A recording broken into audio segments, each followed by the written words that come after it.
Well, good morning.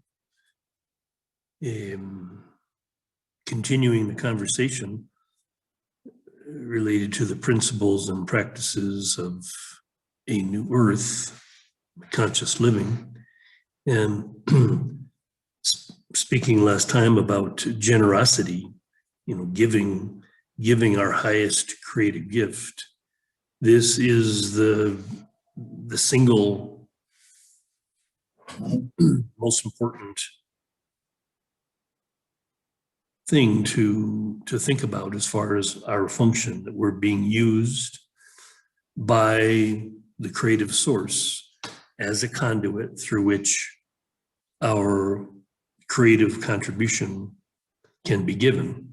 And what everybody knows that has a particular form of creativity that they're good at, that this is also where their enjoyment is, that we tend to feel the most happy, the most content, the most joyful when we are in a high state of creativity. So I know in my life, since a lot of my primary creative gift is my ability to communicate, to articulate, that for many years when I was writing, always when I was writing a book, I was in a very blissful place. I would have tears of joy often, because what was flowing through me was so powerful, so beautiful. And again, this is a reference to the idea that we are being used.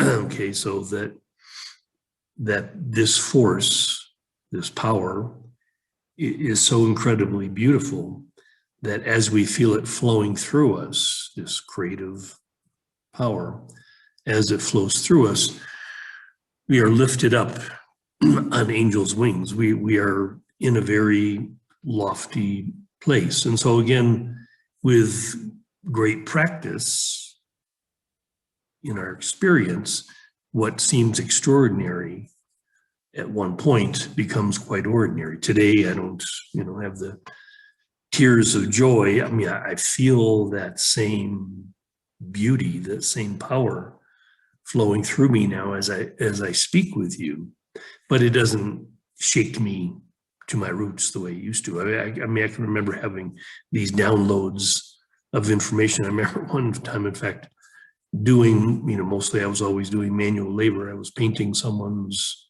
garage door, I believe. I was up on a ladder, not very high up, a few feet. And this idea struck me that was so powerful, so beautiful. I literally lost my balance on the ladder and fell off the ladder. So that's the thing we're talking about how to live in this joyful state. It's simply this, okay? Each day to give your highest creative gift, and then the rest of the time, chop wood and carry water. I mean, this would be our basic teaching here at the Oasis Center for Conscious Living, Ecuador, is each individual finding their way to give their highest creative gift to their world. It could be doing a painting or building something, or it could be cooking or cleaning or whatever. I mean, the person, each individual, he or she, that's the onus on them, is to discover, what is it? What is it that I can truly give?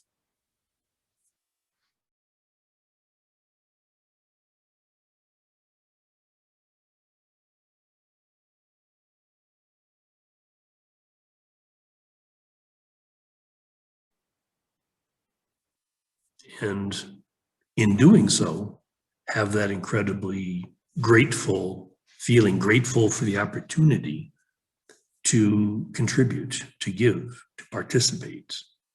Okay, so in this time, okay, it's a very, we're living now in a very remarkable time. In this next decade that I speak of, it's really important that those of us that have ears to hear, that would choose to live in a new earth, that we are building it together, baby steps, building blocks. We're building the foundation now, that we learn how to spend our day. We learn how to spend our resources, our energy, our enthusiasm. Literally, how do we spend our day? Okay, so because it's a big belief of mine that there's great enjoyment in being connected with the elements, with nature. Part of my daily practice of chop wood, carry water has to do with being outdoors, doing physical activity. Okay, so, for me, this is literally true that I chop wood and carry water every day, watering the plants, my main enterprise, how I choose to support my family is by selling firewood. Okay, and so it's an activity that I've been doing for many, many years in the United States and now here. I enjoy working with plants. Okay, and so cutting down a tree and chopping it up for firewood is part of that. I also plant trees. I plant gardens. So my hands are in the soil regularly, and then of course caring for the plants, watering the gardens, weeding, all of those things. So there's a basic structure to my day that has to do with these chores. Having a small farm, this eco resort. So this is like the balance. My highest creativity isn't chopping wood. This is just an activity that's good for my body, good for my mind. I love doing manual labor because it's very peaceful, it's relaxing, it's doing things that are repetitive. It's like a form of meditation.